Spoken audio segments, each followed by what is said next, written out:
So we're starting a new topic today, and we're going to move on to differential equations.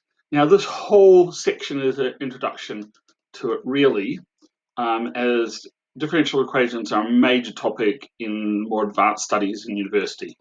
But I'll give you an idea of what we're talking about with differential equations. So really simply, differential equations is anything that has a derivative in it. So if I said dy dx equals cos x, that would be a differential equation. It's got a differential involved in this.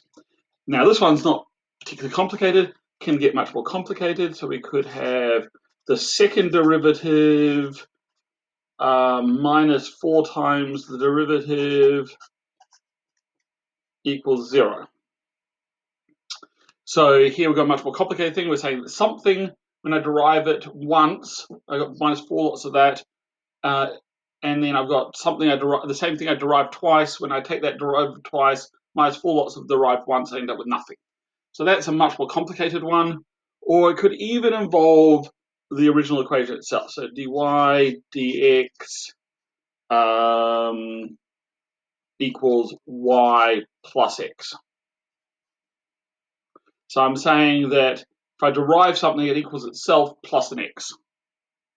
And so any of those are differential equations. The different degrees of difficulty often occur in science when we're deriving things. So for instance, a common use of them recently you might have seen is to do with looking at disease spread. Because remember that these derivatives are a rate of change. So if you know something about the spread, that's something about the rate of it changing. And then if we then integrate this, we can get back to the number of the things. So often with a differential equation, we're forming the differential equation because of the science that we know, and then we're trying to then integrate it back to become the equation of the thing we want to know about. So something easy like that first one, well, here, if I got the derivative, I know that the integral of this is going to give us the y. And we know the integral of cos is sine, and we've got this unknown. Now, it's quite common in differential equations to have multiple unknowns. And I'm going to give you an example of doing these two where we can have, this one, where we have more than one unknown. And that's not at all unusual in these sort of problems, to have multiple unknowns that you would have to fix with some other data you might know. So this is our general solution, and if we had, I don't know,